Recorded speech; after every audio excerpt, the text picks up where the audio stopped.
Hey guys, welcome to another episode of BubbleteaS Gaming. Initially, I wanted to do a GB video, but then got overslept and didn't have the talent points to show you guys.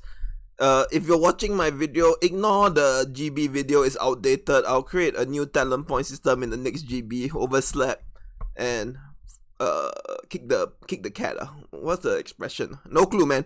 But today we'll be talking about tavern. I have done this before, but I decided to do this again. It's because the tavern has been updated. Not really updated lah. Like the game has been putting more stuff like UT and SOW and all the major events have decided to review my X talent video and make a new one. So the key difference is that with so much going on in the game requiring army size, I decided that moving forward, no matter what your role is better to always rank leadership above rally combat rating. So logic is the same, it's just that if you focus on leadership, you will do better in the events than focusing on combat rating. Combat rating is usually used for PvP when you are marginally ahead by 2000 points to feel the exact benefit. But if you're working on your combat rating, majority you're facing people of same account, 6 or 7, 20, 100 points isn't going to give you that much of an edge. But the leadership is going to be giving you a lot more edge in UT, Fiery, the new mine event. Generally, leadership is more. So if you watch my previous video, I decided to make a new one because I feel that no matter your role, I think this is the best leadership or tavern guide to level up specific commanders after 60. Or 260 or after 60, depending on where you are in the game. So for this video, I actually did a lot of work by keying it in and looking at it. Okay. So brain dead, just follow, assume all 2-star, no busted 7 being busted 5 plus Night King and Dina, yeah. So for main hand, if you don't have any of the busted 7, after getting all of them to level 60, and you have you want to work on your tavern, I suggest working on the commanders with combat rating and leadership, then combat rating. So for example, Jaime Lannister has both combat and leadership, and Polito, when he awakens, he'll have combat rating and leadership. So you should get Jaime from 60 to 80 first, rather than then work on Polito from 60 to 80, then Robb Stark, who has a bit of leadership, then Mango, then Hector, which is more leadership, then Arya. So you can see my train of thought though. So combat rating plus leadership bigger than leadership, and leadership bigger than combat rating. The reasoning is as stated in the opening video, where I said that most of the event require having 100 or 200 or 300 more combat rating doesn't really do that much of a difference. It's not impactful. But if you focus on leadership, you might have an extra 5,000, 6,000 at the end of the day. So for your main hand, you should always feed Jaime Lannister first, then Polito, then Robb Stark, then Mango, then Hector, then Arya. This is the way I would do it. If you disagree with me, it's fine, but I'm saying that the busted thing in the tavern is not combat rating. Combat rating doesn't matter, it has a cap. Leadership is the one that is make or break. So if you're following the old guide where I said that depends on your role, no man, the game has progressed whereby events require huge army size. So no matter your role, just follow this guide. So for example, let me put down my notepad. For me, I have Sandor, so I'm working on getting him to 80. I do it slowly. Then I'll work on my Jaime Lannister. I was working on Jaime Lannister before I 4-star Sandor. Then I 4-star Sandor, he's taking precedence because his combat rating is slightly more than Jaime Lannister, or the same. I think it's the same. Yeah, it's the same. Technically you can do, but I just like getting more in Sandor and Jaime. But if you're a medium spender, I think that's not, you shouldn't even have Sandor. So work on your Jaime, which is 6 combat rating and 5 leadership. And then you work on your Mango or your Robb Stark.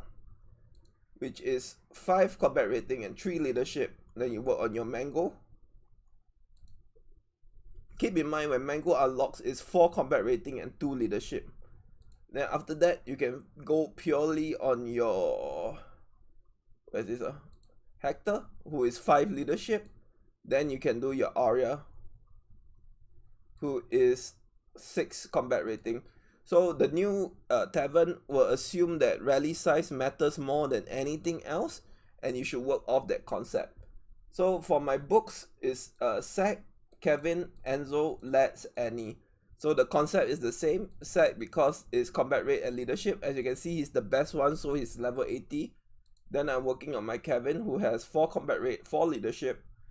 Then after that, due to the fact that Let's, Annie, and Enzo are slightly the same, Annie has slightly less combat rate than compared to both. You can choose either to have more altitude or more gold. For me, Let's would be above Enzo, but that's a very far problem because I'm still working on Kevin, so it's up to my discretion. Okay, for jewelry, Rai is the best because he has 5 combat rate, 4 leadership, followed by Sabrina,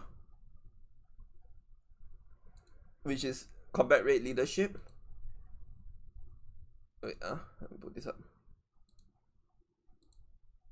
Then you have Elena Waters, which is full leadership. Then Melisandre, and the rest is up to you. So like I said, when you work on it, if you're getting 0 to 60, you haven't unlocked any awakening, do Rai first, then Sabrina, then Elena Waters. If your Sabrina's like me at level 2, I'm okay. I'm gonna put her to 65. Then I work on Elena Waters till I get her to 80. Then for food, Theon, because simply his combat rate and leadership. Simon, leadership. Selma, combat rate. Leo, combat rate. Russell, combat rate. Combat rate, combat rate. If you're looking at this, I think by this time you can get my theory. But if you want to follow a brain dead leveling guide, just follow mine, because the focus is now on getting maximum leadership. So Sweets, Andrea will be first, followed by Sansa, Edgar, Varys, then Miranda, Sheila, Sanara, Uma, Layla. So notice that I put leadership here. So if you look at my own tavern, I made a mistake my leveling my Miranda to 76 first. Because like when I was doing this, it was a different time. Combat rating, leadership was not that well, more benefit than combat rating. So by a bit of OCD, then I'll probably get Miranda to level 8. Then I'll start working on my Andrea to level 80. Okay. Wine is very little. Drake, Julian, Barrett. I don't think there's many combat rating and leadership for wine though, so that's why it is. Okay, so this is the video. I hope you guys get the concept, and trust me, don't be the old school whereby they focus all on leadership. So the Sweets are the very best example. You have people who are providing 5 combat rate, like very high combat rate, but I choose to prioritize Andra, Sansa, and Edgar, and Varys. Even though they don't provide any to combat rate, but they have leadership. Leadership is the broken thing in the tavern. If you're facing off with a combat rate, as long as they're more than you by 2k, you're gonna feel the max effect. So why work on it? Like if you're same combat rating, leadership is going to edge out in what you need. Okay, so I hope this is my video, and if you really want to like screenshot, I'll just hold it. So your main hand do this, your books do this, your jewelry do this, food do this, and sweets do this, and wine do this. So my logic is a bit different. Other content creators might prioritize combat rate, but now for all roles, I believe leadership is the way to go, because people are still trying to do well in events, and events army size has a bigger impact than combat rating. I hope you guys enjoyed the video. I'll see you guys next time, and I hope this video changed your thought process, because it used to be CR, CR, CR. Now it's leadership, leadership, leadership. Alright, this is BubbleteaS signing off. Take care.